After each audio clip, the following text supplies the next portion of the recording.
All right, guys. So we have the infamous Kendel White, co-founder of K&D Landscaping, the K of K&D, also known as K-Dub around the office. And it's been a long time coming. I've been wanting to have you on the podcast for a while. And, you know, it just kind of worked out today. We're here in our new office space. So welcome to the show. Yeah, thank you.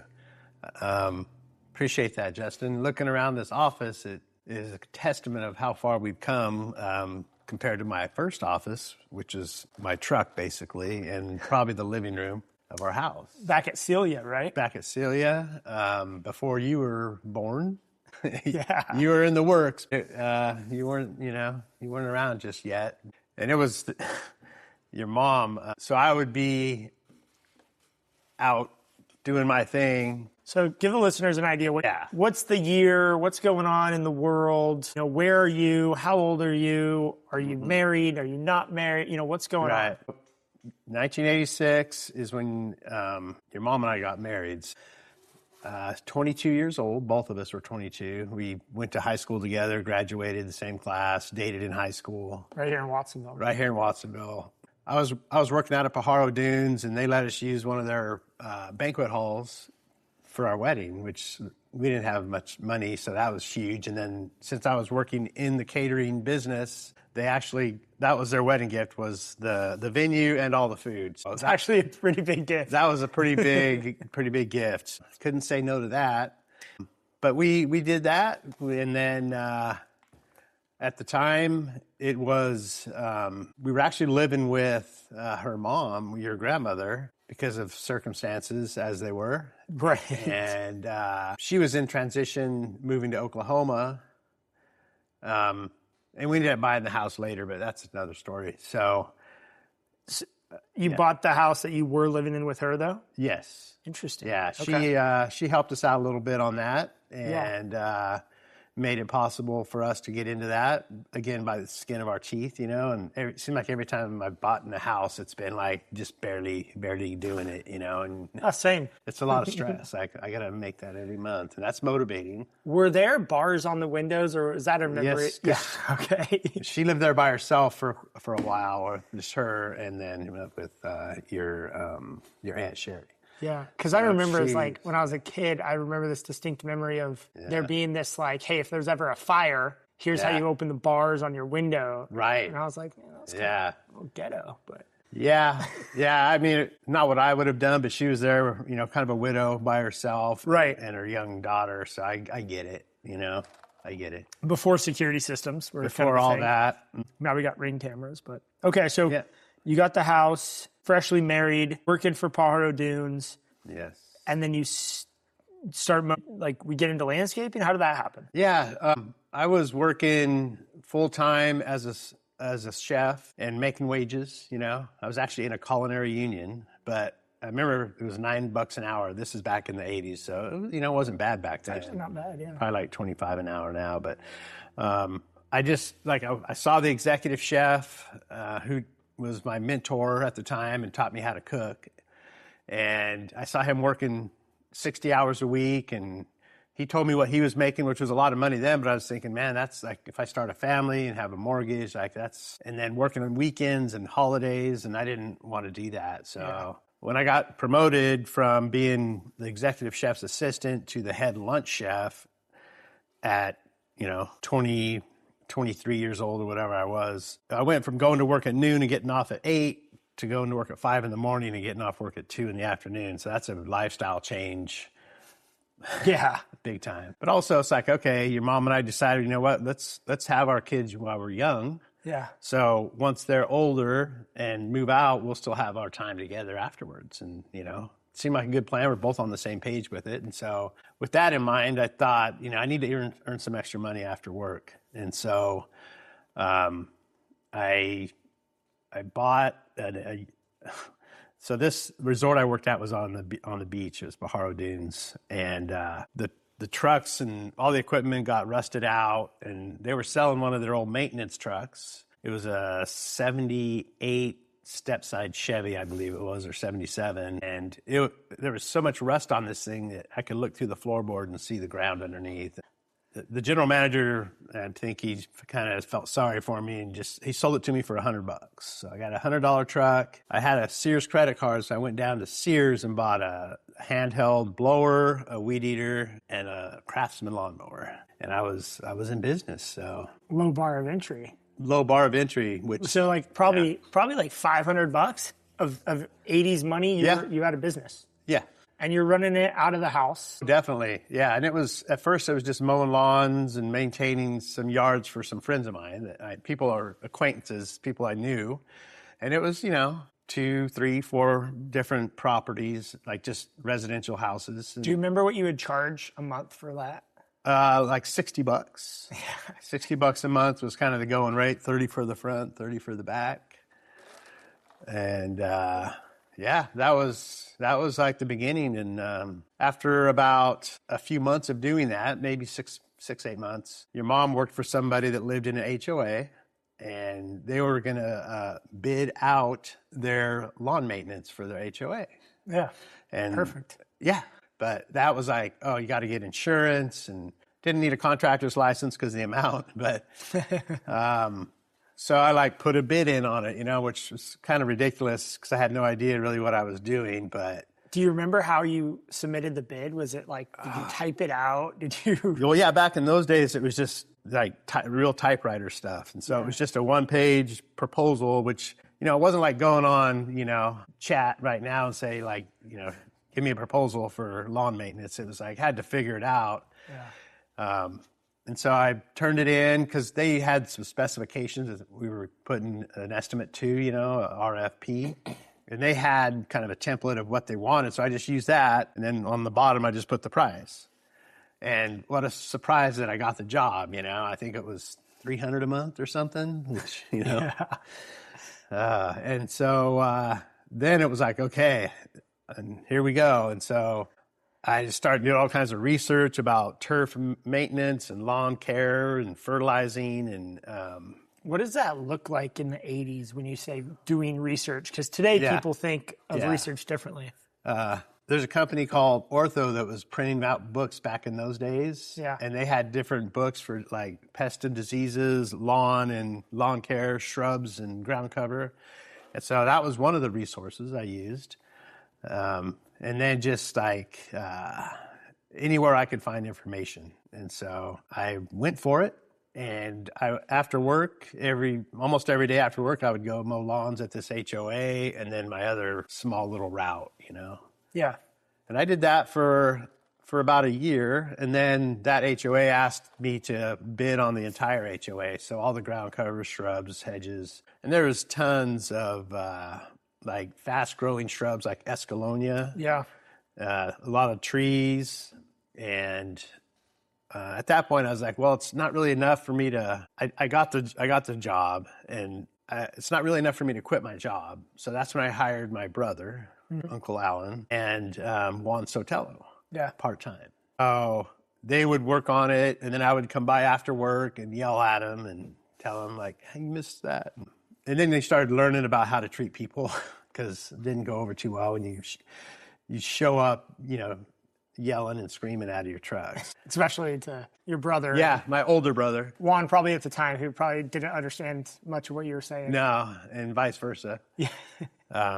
But hard-working people, and so did that for literally another year. And then that management company that managed that HOA had 5 other properties. One was a business park that was still being built, some apartments, and a shopping center. Mm-hmm. And they wanted to bid the whole package out to one company. At that point, and this was in 1989, at that point, I submitted a bid for everything. And of course, I had learned a lot in the last couple of years. And they really liked working with me, and we did good work and everything. And they gave me the whole book of business, as you would say. Right. So what do you think was some of the things or characteristics that you did in those early years that gave them the confidence in giving you or awarding you that book of business? I took a lot of pride in what I was doing, and I think that was a lot of it. It was I had high standards, and I always would follow through with what I said I was going to do. They had access to the owner of the company too. You know, they could call me. Although back in those days, it was more of a pager scenario. Like they would send a page, or your mom would if she needed to talk to me, and then I would call in. And I did have one of the first cell phones that was like a briefcase with like the cord and, you know, kept it plugged into my lighter. But I'm not sure. I think that was probably even later than that. But yeah, it was a pager, and then I would go find a phone somewhere and call. So communication? Communication, absolutely. Communication with the owner was probably valuable. Yeah, and I was out there working on the sites at that point because I had quit my full-time job and went all in at that point. Okay, I want to come back to that. Okay, yeah, that was a huge, obviously, leap of faith. Just to recap for those listening, and this holds so true today. It's so simple. High standards. Do what you say. Communicate. Answer your phone. Answer your phone. If you do those three things every day and scale that throughout your company, whether it's 1989 or 2026, it's amazing how easy it is to run a strong and scalable landscape company. Those three things. Easy in concept. Yeah. Hard work. Simple, but not easy. Right. There you go. Yeah. The principles are simple.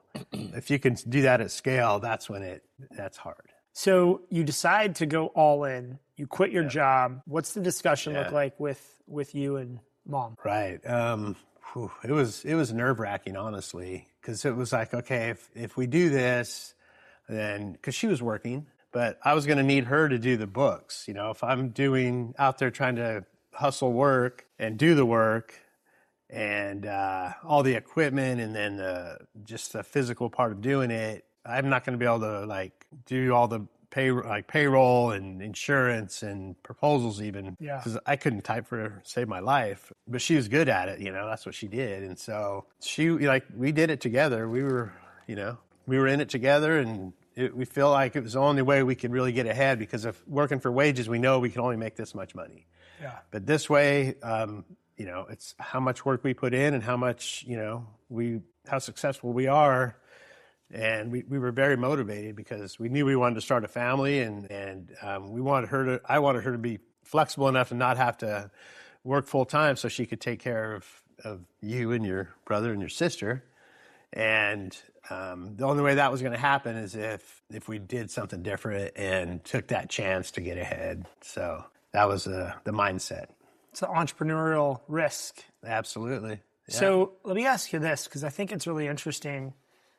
In your, growing up, being raised here by your mom and dad in Watsonville, where, if any, did this inspiration to be an entrepreneur come from? Because looking at your mom and dad, truck driver, working at AAA, not a lot of entrepreneurism there, but was there somewhere you got inspired to this idea of running your own company? I think it was just out of pure determination to provide for my family and provide opportunities for my family, and to not be stuck in that 9-to-5 grind that I saw so many people in. But honestly, at the time, it was just like, I need to make some extra money. This is a good way to do it. That led to doing it full time.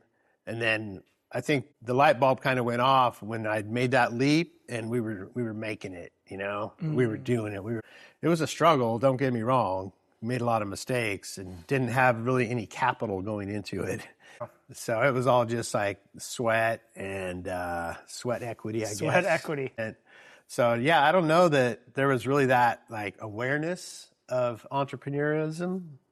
And it was just like trying to make it. When did you get your first paycheck? How old were you when you started working? My first job was picking olali berries for my neighbor for 75 cents a crate. And maybe that's something that... How old? And you were... I was like 12 or 13, I interviewed Bob Grover on Monday, and he actually had the same job when he was a kid. That was his first job, was picking berries. Mm-hmm. So interesting. Yeah. Very interesting. Yeah, and that, like, I wasn't getting paid by the hour. I was getting paid by the performance, the unit. And I think that's a shift of motivation. Okay, so you're 12, 13, very formidable years in a young man's life. You're getting paid based on the value and performance you provide, not by the hour. Exactly. Which I'm sure was highly illegal at the time, but whatever, It worked. It was summertime. I wasn't going to school. My brothers were old enough to get a work permit, and they were out like with a hoeing weeds for Guy George. Okay. In a cabbage patch by South Sepoyta School. The George is Yeah. Little family here. Yeah. And so I wasn't old enough to go work with them, but my neighbor had a little berry patch, and so I worked for her. Yeah. So interesting here, right? You think of this compared to today's youth that are graduating college, let's say at 22 or 23 years old, maybe have had some miscellaneous jobs working at Starbucks or something. Maybe they've worked in an intern. But I would say for the most part, people who go to college and graduate from a four-year university don't hold much of an actual job until they graduate. So they're graduating at 22 or 23 years old with a degree and all this schooling, but very little real-world experience. By the time you were 22 or 23, you had been working for 10 years. You were married. Yeah. You had bought a house, you had made a decision you were going to start a family, and you started this business. And it's different times, and everyone has a different worldview. But I just think it's really interesting when you compare this, and I bring this up, this college graduates, because most of my friends who have gone to college and those who are graduating now, they're the highest rate of depression, the highest rate of actually unemployment, the highest differential between where they would like to be making money and where they're actually making. And white collar jobs are being replaced faster than we could create them. And so what we're seeing here is these two different tracks. And I think it's just really interesting as I go to start looking to start a family and I think about, the track of the future. And when you compare those two different paths in life, there's a lot of positives and arguments of starting your kids very young, working and getting into the workforce and making money and learning what that's about. So by the time they are 22, 23, they have got 10 years of experience and they're ready to not do the 9-to-5 grind. They're ready to start their business. That wasn't something that your parents had forethought into of like, we're going to get him working at a young age. So what was why'd you start working so young? I wanted to earn some money so I can put gas in my mini bike, and work on my motorcycle. And like during the summer, so my mom and dad got divorced when I was 11. So, my mom worked full time. My dad, had to move out, and we got to see him on like every other weekend or whatever. Yeah. So we were just kind of running around doing our own thing, honestly. And it was like I had an opportunity to work and make some money, and we were always working on our bikes and then eventually motorcycles. And so if we wanted parts and gas, I remember gas was 50 cents a gallon back then. We would have to, the money had to come from somewhere. So that was a motivation, it was financial incentives. And every summer I would work and, go to school during the rest of the year. And that definitely gave me the work ethic of what it's like out there. So it's carried me a long ways. Wow. So let's come back into the timeline. We're in the early 90s now. You've got the book of business. What was the property management company that you won this book of business with, these 4 or 5 accounts? It was called CDM. CDM. Okay. Yeah. And I think it stood for construction, development, and management. That's what I think. Really? Yeah. Yeah. Where was their office? At the time, it was at the Westridge Business Park. Yeah. Because that was one of their developments they were working on. Yeah. How would you get paid? What was the process like? Well, the maintenance was pretty straightforward. We submitted an invoice and we got paid. Like if say it was January maintenance, we would get paid by February 10th. We would have a check, like clockwork. Yeah. And any extras would get, added to that or billed separately. I don't recall exactly how that worked, but it was that steady, like every month, we'd be getting that money, which maintenance, that's what it's all about, right? That recurring revenue. So tell me about the first, when you started to actually need to hire and have a crew running. What did that look like? And you had a crew in a truck going and running a route. Right. Yeah. So I take a lot of pride in the equipment in my truck. And so when we finally got to the point where I had Juan and Alan working, I really only had one truck, so they took their own cars and did the thing, and I would come by and we'd load up the stuff. But then once we started doing that route, we all rode together in a truck. Yeah. And eventually my brother went, did a different job because he's really tall, as you know, and it was hard on him, like bending over and all. Everything's on the ground, So it was just me and Juan for quite a while, honestly. Yeah. And then, I think Eddie maybe was the second employee, or Francisco maybe. I mean, probably, yeah. I think it was Francisco. That's right. Yeah.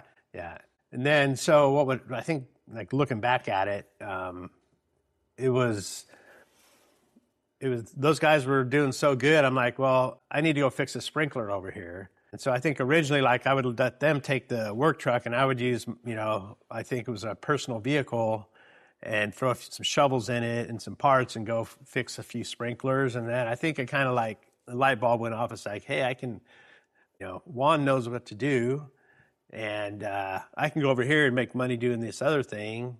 So at some point I bought actually it was a second truck from Pajaro Dunes, Rust Bucket 2, and it was a 3/4 ton truck. So we're moving in the right direction.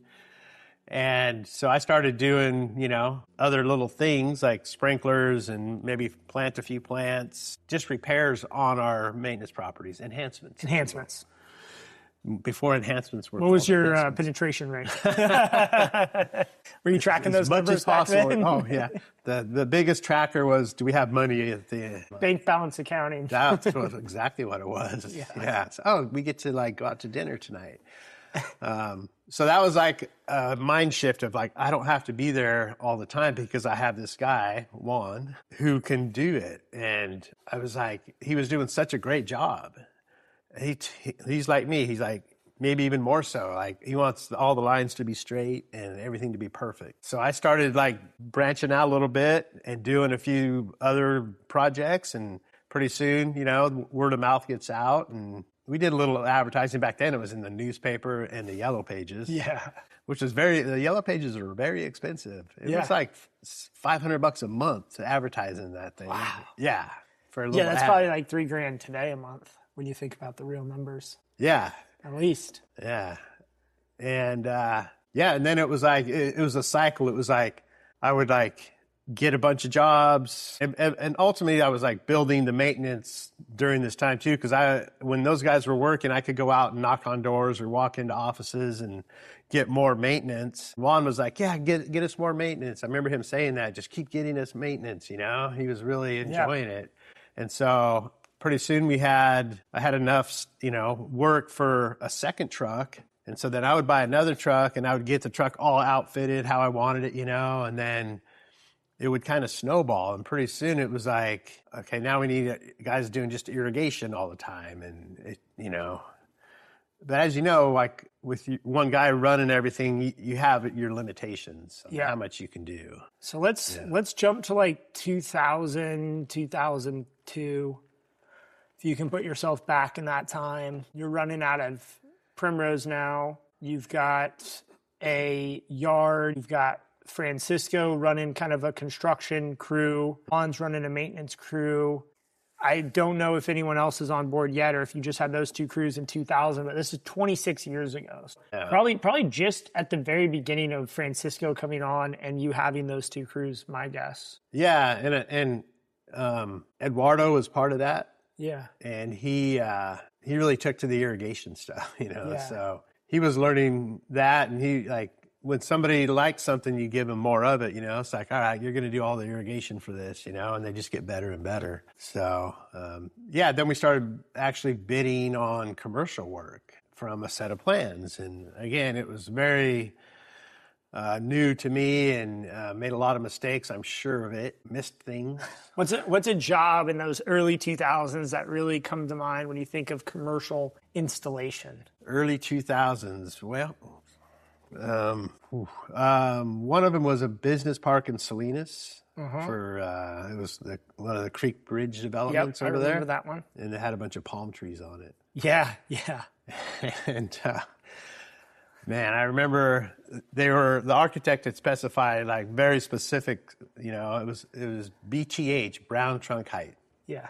22 feet, 20 feet, 18 feet, because he was going for this effect, which is awesome. Right.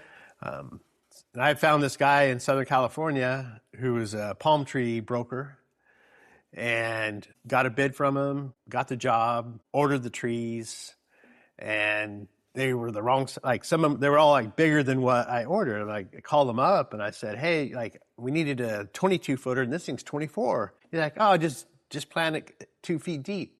I'm like, what? Because usually, you plant it at the crown of the root ball. Yeah. He's like, yeah, you can just bury that thing deep, countersink it, basically. I'm like, what? Are you sure? He's like, trust me, it'll be fine. Then there's another one that had a really small root ball on it. It was a 15-foot tree with a 5-gallon size root ball. Oh, jeez. I what's up with this one? He's like, it'll be fine. If it doesn't make it, I'll replace it. Okay. So sure enough, I planted those things, and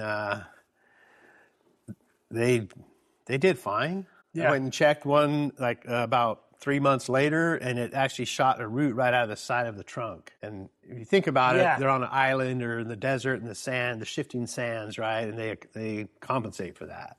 And they're a monocot versus a dicot. Yeah. They're basically able to grow in any direction. They only have one shed or one layer of bark on them, basically, and it's not actually bark. So yeah, they're very resilient. Yes. Yeah. So that was a big lesson. The other lesson I learned on that job was we were trenching for a sleeve across the parking lot, and we didn't coordinate or communicate very well with the underground team that was doing the drainage and all that stuff, which was Don Chapin Company. Oh, wow. Yeah. All right. And we were trenching, and we hit their drainage pipe. Oh. Which it's that black, it's ribbed on the outside, smooth on the inside. It's called N12. Yeah. And we cut a hole in it. What are we gonna do? And so I just cleaned up the damage, and then got another piece from another piece of pipe and patched it and put some screws in it. Yeah. Didn't tell them, didn't want to get in trouble. Right. And so before they turn those jobs over or get their final payment, they run cameras through all those pipes, I found out. And so they're like, what are these things sticking down? And so they dug it up, and they saw the patch and our pipe right above it. It's like, gee, I wonder who did that. Yeah. So they called me up and basically said, we're going to patch this and you're going to pay for it. So I learned what a back charge at that time. So yeah, so I learned that if you screw up and hit somebody else's work or damage somebody else's work on a site like that, you just go talk to them and say, hey, I messed up. I hit your stuff. Maybe we can work something out, or, maybe we can help you out somewhere else along the line. And it's amazing when you do that and you have a site with a bunch of good contractors and they all work together. Things get done faster. Everybody makes more money, and you get out of there sooner. So that was a huge lesson. It's just own up to it. Yeah. So mid-2000s, you're getting into commercial work now. Do you remember the year that you hit $1 million in revenue? I'm guessing it was probably around 2005. Okay. Because that was a year, or around the year, that time frame where we did I think we did the government center around that time. Government center, ton of work in Natividad, right? Natividad Medical Center. They were just they're the cash cow. They were kicking out $100,000 change or purchase orders. Who was that guy, the main general manager? Forget his name.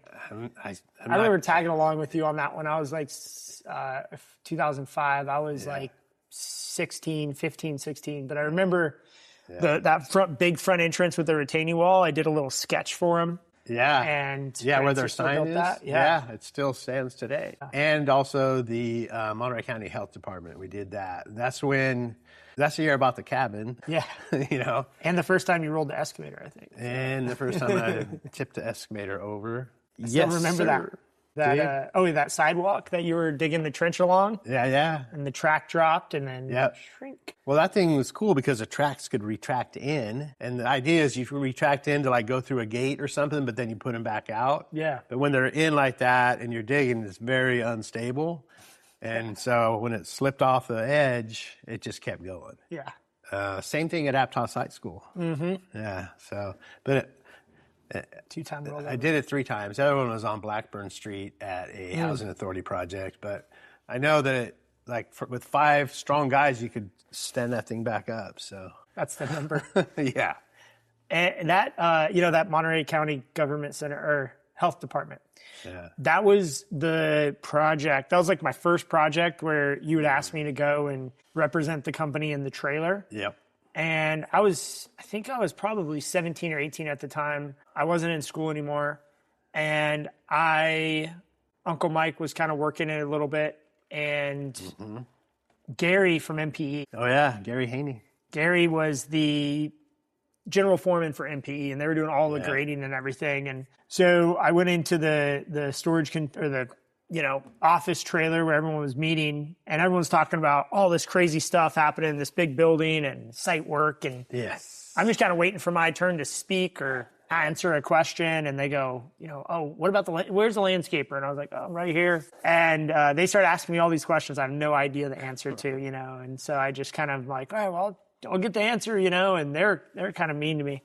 I remember that. And so I walk out, and I was kind of, disappointed in myself. And Gary, kind of puts his hand around my shoulder. He's like, it'll be all right. I go, man, I can't wait till I'm like my dad. I can just drive around to job sites in his truck and not have to do any work.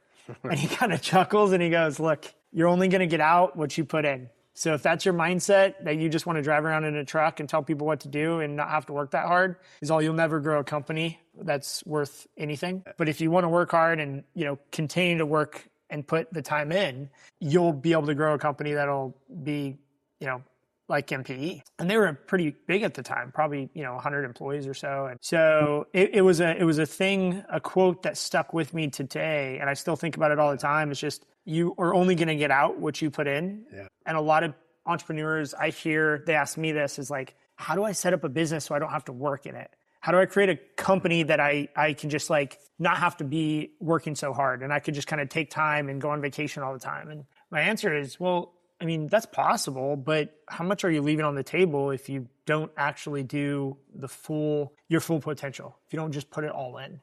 And I always kind of go back to that quote from Gary, but that was 2006, 2007, and very interesting time at K&D. Yeah, I was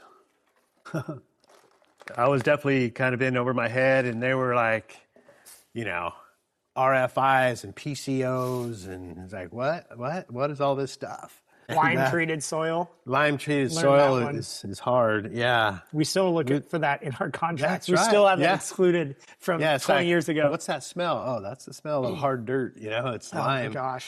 Yeah. That's terrible. And that's lessons learned along the way. They leave an impression on you, and that's how you remember them so well. What about the 4-inch pipe and the pressure testing issues at that job?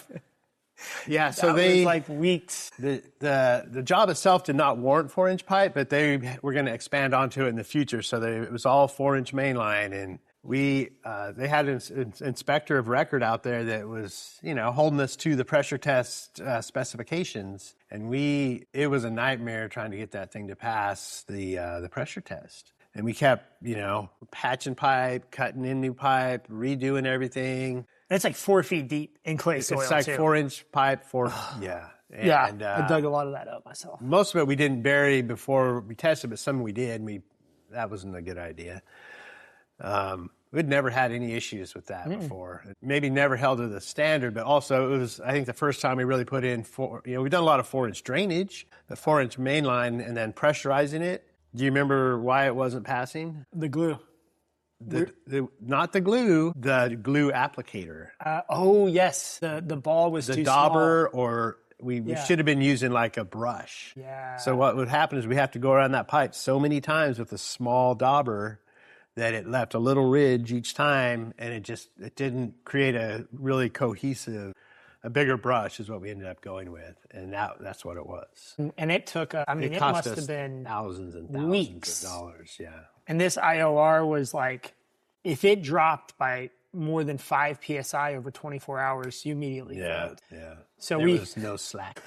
Oh, that was a really interesting job. I learned. Yeah. I think we all learned a lot, from the lime treated soil to the pressure test to what it means to be a foreman on a job site for me. You know, and going to those weekly meetings every Tuesday and representing and speaking up for yourself. Of, hey, there's base rock in the planter, and we don't accept it. Versus just fucking dig it out. It's not that much work, you know. That's kind of how the landscaper usually gets treated. Yep. Or the planters would sit for 3 months because they would grade it so slowly that by the time it got turned over, there was 3-foot weeds in all the planters. Yep. And well, whose responsibility is it to remove the weeds? You know, like the little stuff like that can really. I think there's a lot of people that don't realize how difficult commercial work can be. Mm-hmm. They go from residential or maintenance and they start bidding these commercial jobs. They underbid it. They don't realize all these little things, and they end up losing their ass. Yeah. How long is our exclusion list and qualifications now on the commercial proposal? It's got to be 40 items. I would say so, yeah. Maybe more, depending on the job. Prevailing wage, public works has a few more bullet points there. Yeah. It's like a collection of scars. There you go. When I see a proposal from a subcontractor, and I just got one, that has 2 exclusions, I'm like, how long have you been in business? They're like, I just started, you know, like I can tell. That exclusions list is a little short. And I actually sent one of our subs our exclusions list. Maybe I'm hurting ourselves, but it's like, I'd rather see them protected. Yeah. Because it's like, I don't want to see you get burnt on this thing because you didn't exclude this or that, you know, it's kind of. And if there are sub, the owner's going to expect it to be done. So that puts everybody in a tough spot. So just get it all out there and make sure everybody's on the same page. And today it is different. We have AI, we have ChatGPT, landscape intelligence. We have groups like the Disruptors where people can go and ask questions. Mm-hmm. But I do feel like to some degree that's hurting people because there's so much information and there's so much data. It's like, what do you believe? And so you end up almost not doing anything. It's like an overload. So you end up just like, whatever, I'll just send it out. And so I worry about people these days who are starting businesses. There's so much information. Yeah. So many people are trying to tell you, like how many coaches and gurus and courses that are people trying to sell you. Yeah, I think the other thing too is, and our employees send us proposals to review sometimes, and I know that like they got the verbiage off of Chat GPT or one of those, Claude. And if you may not have a full understanding of what all those terms mean either, but it sounds really good. Yeah. And so you're sending this stuff out without fully understanding what that all means. So there's that side of it too. You're using it, and I use it too because like, it doesn't quite sound right. Let's see what we can do on that and run it through and it's like, oh, that sounds way better. It's saying the same thing, but just in a way more professional way, or just articulating and finding the right words. So instead of like messing around with it and scratching my head for 10 minutes, I just like try. That's when I get a lot of use out of it. Mm-hmm. That and just doing quick rendering images, which has gotten to be an amazing selling point. It's like without having to spend a bunch of time drawing something up or try to get a design. It's like, let's try just run it through here, and it's like, oh, it could look like that, and it's a game changer when the client looks at it and they get excited. Yeah. Like, oh my God. Yeah, it's like you can really get closer to those one call close. Mm-hmm. Sales meetings where you meet with the client, you show them a picture. Yeah. They're like, let's do it. What's your budget? $20,000. All right, let me go back and work that up. I'll send you a contract. And you just designed that number. If they want, if they got a $20,000 budget and they want a retaining wall, don't spec something that's 30 or 40,000. Spec something that's $20,000. Is it going to have to be wood? Maybe, but at least it's in the budget. I think you said something that a lot of younger contractors are missing today, which is they're putting things into proposals and contracts that they don't understand because it came directly out of AI.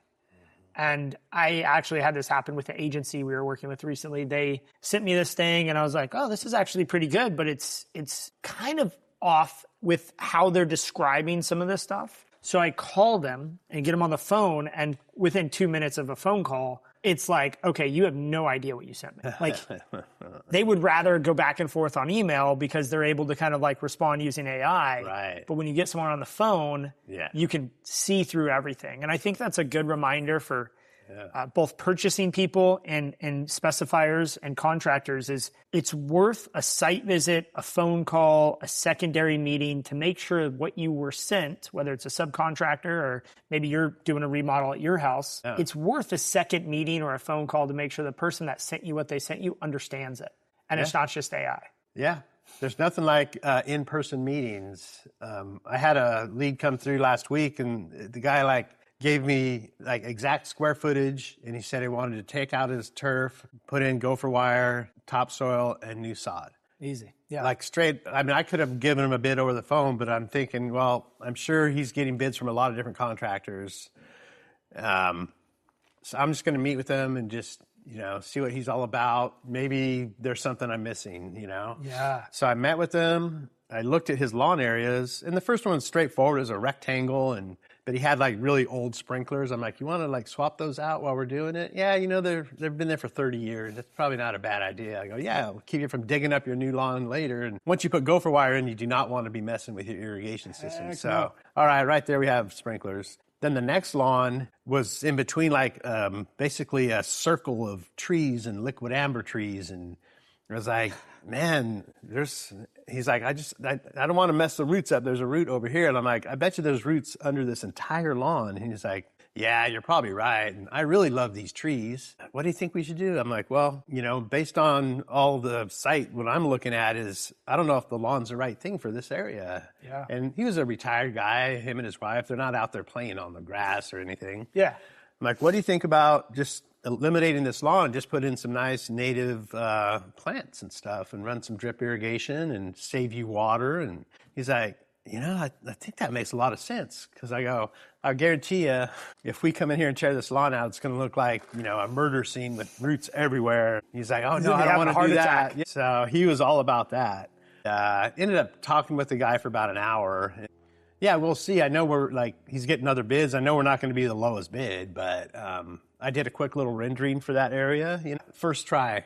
Yeah. What'd you use for that? I used Chat. Chat. Yeah, the new image generator, really good. All I did was just a week ago. I upload the picture of the lawn and, create an image of California native planting. And it actually put a flagstone walkway down the middle of it. Oh, because there was one step. I'm like, well, that looks pretty good. So I just sent that to him with the estimate. We'll see what happens. So walk me through the timeline of this. The phone call comes into the office, and this is really important. I want to get into it. We're going to go back to the story, guys. Don't worry.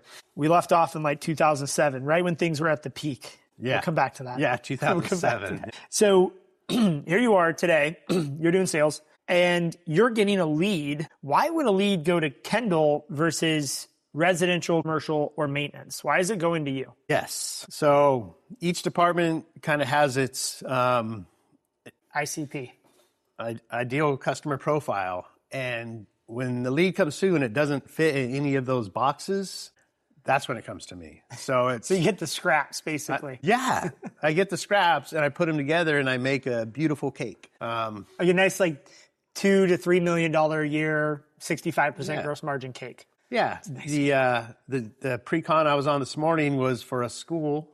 It's a one school district, and they wanted to they had gophers just tearing up their track, and they didn't have a plan. They didn't really know how to approach it, but they know they needed help. And so that's when I went and met with them, found out what their needs were, and they gave me kind of an idea of what their budget is, and I designed and gave them a proposal for something that fit within those parameters, and with a few different back and forth of working through some challenges.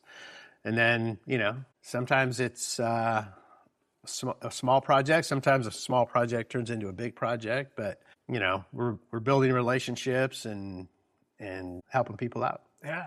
Well, it's really interesting because it goes against some consulting that I've received, and a lot of people will automatically say, no, you need to turn these leads down.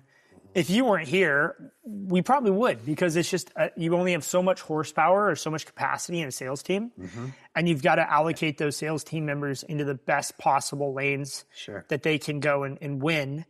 And a lot of the jobs you take on require a high level of consulting and decision making, and variability is on site. You're walking this guy, he was dead set on what he wanted. Right. And you provided some reasoning why maybe that's not the right move, and took him in a different direction that ultimately will probably be very beneficial for the client. Yeah, yeah. And I looked at your close rate. Your close rate averages between 60 and 70%, which is about double. So for every bid, you every 10 bids, you're closing 6 of those. Typically, we're seeing every 10 bids we close 3 to 4. It's kind of our standard. You're never the low bid. You're getting the scraps. You've got the highest close rate. You have the highest gross margin of anyone in the company. Wow. So, there's some really interesting KPIs that do not align with conventional thinking that you're taking the non-ICPs. So many people, I'm not going to throw any names out there, but a lot of people will say if you filter right and screen correctly, your close rate will be really high and you'll have this great ICP pool. Just in reality, I just don't believe that's exactly how it works. And you're showing it's not so much about identifying the perfect client as it is around how you approach the sale. And our sales team, listening to this hopefully, can learn a lot from your process. So I pulled some data coming into this. One of the things that you do better than anyone else at K&D, except Jamie beats you at this, is response to a lead. Man. Jamie's like 7 to 8 minute response. You're like 20 minutes usually or less.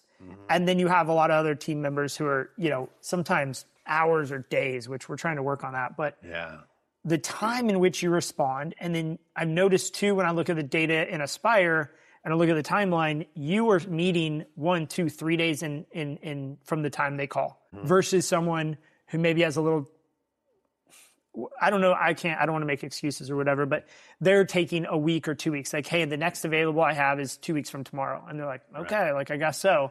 But you're meeting with them very quickly, and then you're turning these proposals around very quickly, usually within a day. So your sales process is very, very short. How do you go about this? How do you act with such urgency for someone who is in a position where you're kind of like the president, chairman of the board, you don't have to work every day, but you have this urgency? Like, where does that come from? Well, one thing I do know is that, money loves speed, right? We figured that much out. So I'll get back to them and not to in anybody's defense, but sometimes a client is not even available to meet for 2 weeks. So that does happen. It does happen. And some of the projects, like this school, like we went back and forth, but I did give them proposal pretty quickly. But by the time I closed it, it took like a month, and that's not unusual for the bigger projects and more complicated stuff. What's like a big project? Just like between, 75 and 150 grand. Cool. In that range. Yeah.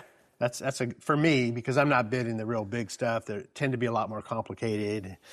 And that's why I can turn around a lot faster, because the stuff that I do take on, there's usually not a super complex bid with like a bunch of 3 pages of plans. I don't really, that's the whole point. I don't have plans. I meet with people, figure out their needs, and I come up with a plan and give them a price. So I can move through it pretty fast because I've been doing it so long. It's like, oh, I know what I'm going to do here. Right. When before it was like I'd have to ask somebody or do some research on materials, or, kind of like think about different things, where now I just like, this is going to work. And if I don't have the perfect material, I'm always like, this is, an estimate, the final layout or material will be determined. Yeah. But I get them a price with the budget, and then, either it's something they want to move forward with and talk about, or they're just no or yes. So it's not the perfect, like, this is a very complete plan that we're going to do. It's more of like, hey, here's a budget number.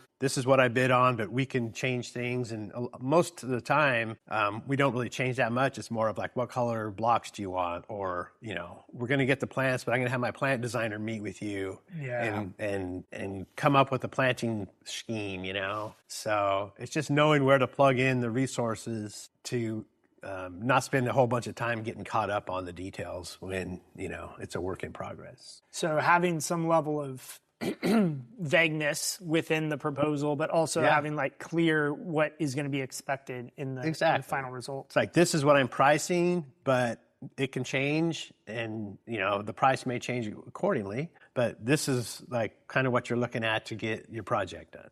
This is a really interesting point, because it's kind of showing why the heavy systemized businesses, and I think of those that are platform or private equity backed, they install these rigid systems within businesses that work for 80% of the stuff out there. Right. But it wouldn't, like, those systems wouldn't necessarily work for what you do. What you're doing is very much this, this artistic dance with a client, trying to find something. You have absolute freedom to do whatever you think is best. Like, you don't have anyone to report to. Right. You don't have sales like requirements you have to hit. You don't have margins that you have to hit. You have complete flexibility in which to operate in. And I think it's a really cool experiment that we're, running here. Yeah. Is kind of like this out of the current ecosystem of K&D sales process that you operate in. Yeah. And it's impossible to systemize, I think. Oh, yeah. I don't think you could take someone like Rudy, mentor them under you for a year, and then have the same results. Right. I think it would take a decade. Yeah. And then that person would have to have some level of absolute freedom and absolute like control to be able to deliver the results that you deliver, make the promises you promise, and know that you are going to make sure that those things will be delivered on no matter what. Mm-hmm. Yeah. Yeah. I mean, it's an art of connecting with the client and quickly understanding kind of where they're coming from without asking them a ton of questions, just like a few questions. Yeah. And I don't go into a project with a strategy. I just like meet with them and see where it goes. And I guess just being like doing it for so long, I don't have any anxiety, or I don't feel any pressure about it. It's like I'm there to help them like get what they want out of their landscaping, and if they need some guidance, which most of them do, I ratchet that up or down based on that client. Some of them like, this is what we want, this, and we've done our research. You want this, these retaining wall blocks, this type of turf, and these plants. That's usually not the case. And that's why those are the clients I get. Yeah. The ones that don't know what they want, but they know that they want to like make their yard look nice, but they have an idea. But they're not wanting a full-fledged design, because obviously that would go to the design build department. And there's times where after I meet with them, I go, you know what, I think we need to do a full design for this project, and then I'll get them connected with the design department. So I've got all these resources, right, to work together, and knowing when to hand it off is also important, or knowing when to say, you know what, I think you might be better off with a different contractor, and just being like speaking straight to them. I've seen that in the group chat on our huddle, or where our leads come in, and I see the conversations go back and forth. When you decline an opportunity, what are some of the reasons why you might say no to an opportunity? If there's too many elements, like if there's a lot of hardscapes, or they want like a water feature and a fire pit and any kind of a structure, I don't want to. That's not what I want to do. That needs to be engineered and needs to go through our design department. And I think our lead intake system is getting better on like putting those in, and that's a hard job. That's a hard job. And I always tell the Nicole, if you're not sure, just send it to me, and then I'll figure out where it should go. Yeah, like the master sorter. Yeah, because it's tough, man. 'Cause like you said, like we have this. All right, if it's this, it goes to that department. If it's this, it goes to that department. But if it's a little bit of this, a little bit of this, and a little bit of that, oh yeah, and they need the irrigation system revamped. So, is that going to Jake over in irrigation now? Right, it's difficult as you scale a company to have so many different departments, because if you just have one or two sales people, then you can just say, well, it's either this person or this person. But when you have 15, or we have actually 25 different people in any given month, we'll create a proposal in Aspire. There's 25 different avenues a project can go into. I'm also curious, when you decide, no, this is not a fit for K&D, period, and let's refer them out, or let's maybe, what are some of the indicators during maybe a meeting, a phone call that you're going to pick up on? And, maybe it's just like they're kind of a dick. Or Oh yeah. Well, the first thing is, and I all the people that do take the leads in, because it's not always just one person, right? yeah, Is if they're rude on the phone, I want you to put that in the lead. I want you to add that in there because I need to know about that. If they're gathering bids, that's a classic. We're gathering bids. No. Put that into the AI, search engine. We're gathering bids. If it says this, auto decline. Yeah, or if it's just like all concrete work. Toss it to Willow or something. Exactly. One of our trusted subcontractors. Yeah. Or if it's too far out of the service area and they have a $20,000 budget, but it's an hour away. I love working in this like bubble of an area that I'm not traveling more than 45 minutes. Yeah. So you got geography, are they a highly competitive bidding environment? Is it really our scope? Is it landscaping, or is it maybe a subcontractor that let's just not? Or if there's too many items, like I said, if there's they want a fire pit, a pergola, a water feature, artificial turf, and pavers, and their budget's like $50,000, it's not, there's no way that we're going to do all these things. And so, that's when somebody needs to call them and see if they're real, but like, hey, maybe they just don't know. It's hard. They just don't know, and that happens. And sometimes I meet with people and it is what they said it was, and I tell them a price range and it's twice of what they thought it was because they haven't had any work done in 20 years, Yeah. So, or even 10 years. Or even 10 years. It's doubled in 10 years. Yeah, or the last time they did it, it was somebody's brother-in-law that gave them a screaming deal and they didn't know how good of a deal it was, and their expectation is different. So, it's hard to even like put everything, into a certain box. It's like the mixture of all the things, in a way. Well, and that selection process helps you get to that high close rate of 60-70%. I'd say so. Yeah. But I get ghosted a lot. When you send a proposal out? Yeah. Yeah, I get ghosted. That's frustrating. I can't get people just to like tell me, go like screw yourself. You're way too expensive. It's like I can take it. And I get it. We're not looking to be the cheapest one out there. When people, I will ask them if I'm not sure. Like, so are you basing your award on price or value or quality? What? And if they just say that we're really cash strapped, we're going to go with the lowest bid. It's like it's going to be a waste of our time because we're never that. We're going to win zero. We're rarely that, I should say. There are times it happens. Yeah, like if we're the only bidder. Yeah. Or if we're going against, in the case, a job I'm looking at next week from a very trusted associate. They're getting bids from civil contractors. Okay, yeah. I feel like we can compete with that if it's in our wheelhouse of scope. It's really funny you mentioned that because I've noticed a lot of the other trades are at that hourly, they're pricing at $120, $150 an hour per man. And the landscape industry is stuck in this like $35 to $65 per man hour with like a 5% markup on materials. Like it's so bad. I had a sub on another job give me a bid and they had 15% for profit and overhead. And I go, what are you doing? And then $90 an hour for T&M work. And it was just like, this is like, high-end interior remodeling. Oh, wow. And I'm like, man, we got to talk about this. I mean, you can give me this price for my house, but right. Yeah. We're doing a bunch of work in my house, but it's like, I would love to see everybody at a minimum $150 to $200 an hour, because that allows us to then pay our team members $50 to $100. And for what they're doing, if you're making $200,000 to $300,000 a year as a software technician in the Silicon Valley, well, let's call that like $100 an hour. Why can't the guy operating this amazing piece of equipment with all this overhead and all this expense versus a tech engineer with a computer? Shouldn't we be similar ranges? I think we should. I'm really passionate about the wages, and the way we get to wages is pricing. Yeah. So it is interesting to see other trades like civils pricing their work at a much higher rate. Yeah.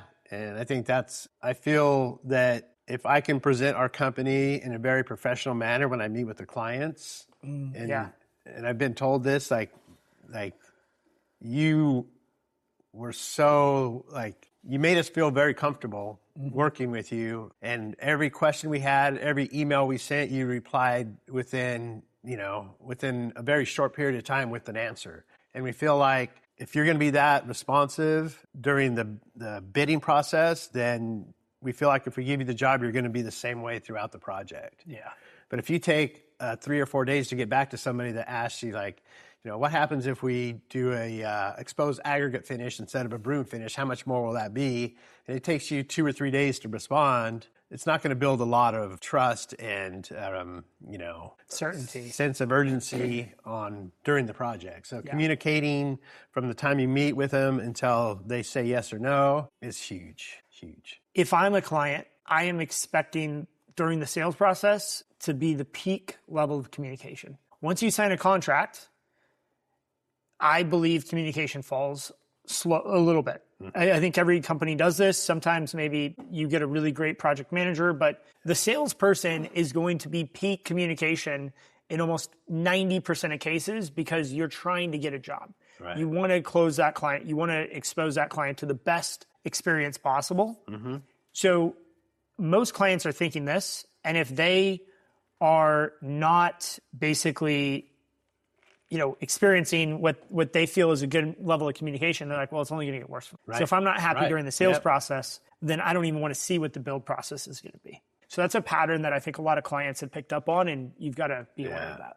Okay, so let's go back to 2007, right before the big recession, and heavy in commercial, heavy in construction. But before we jump into that, I just want to take a quick thought. Let's take a break. So guys, we're going to actually break this podcast up into 2 parts. So you guys got to hear up to everything in 2007. You got to hear a little bit about what's going on in the world today with Kendel and K&D. We're going to come back right here next week for part 2, where we're going to talk about what happened 2008, draining retirements, second mortgages, all kinds of crazy shit. And we'll bring you up to where we are today for part 2. So come back for next week right here on Trades Talk, guys. Thanks for tuning in. Thanks for tuning in to Trades Talk, where the next generation of disruptors comes to raise the bar. If you got value from today's episode, share it with someone in the trades who's ready to level up. For more tools, insights, and community, follow host Justin White and join the movement at jwhitegroup.com.